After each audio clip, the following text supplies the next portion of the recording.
is need for external validation, 100%. The need for external validation. Why do you need I knew when you started the question. Why do you need external validation? I mean, I think part of it's so ingrained in us. If you think about us as kids, right? Like, how do you orient yourself with the world? You get reinforced or punished at all phases, directly, indirectly. But you get reinforced or punished, and the things that you get reinforced, you do more of. The things you get punished, you do less of, right? Like that's just how we learn behavior, how we learn to function in society, right? Touch that thing, it hurts.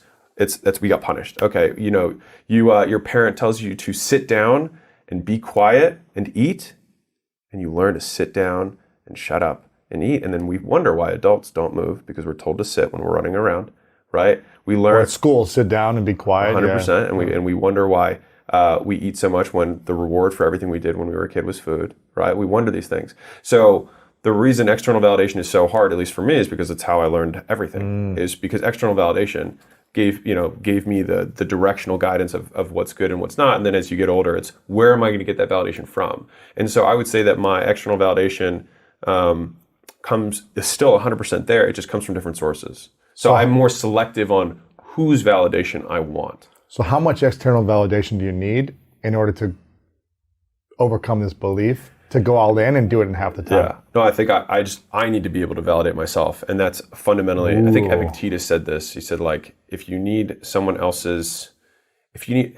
has this quote, it's so good, but it's basically like, you need to be able to you don't need to swear to somebody else. You should be able to swear to yourself and bear witness to yourself because your word should be good enough. So you need to eliminate external validation. Right. From you feeling good enough. Probably, yeah. It's probably that. Like, obviously, it's good to have feedback in life. Of course, you know what I mean? yeah. And so I think that's why it's also difficult for some in general because it's not eliminate or have more of. It's to what degree and from whom and about what.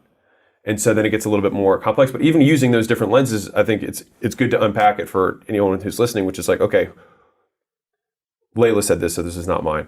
But most times when we're afraid of something, it's not actually like this amorphous crowd that we're afraid of. It's like one or two people's opinion. Like it's your dad or it's your whatever it is, right?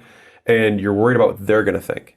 And they're not even thinking about you, but you think they're thinking about it. They're thinking about their dad, right? He's not thinking about it, whatever it is, right?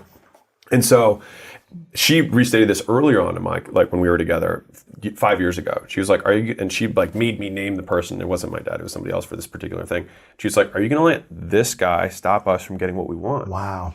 And it was like, when I saw it, it was just like looking in front of me. I was like, she's like, what if this guy hates you and thinks you're terrible? Is that a worthy enough reason to still keep going? And I was like, yeah. She's like, then let's go. You know what I mean? Yeah. And so she was very good with that.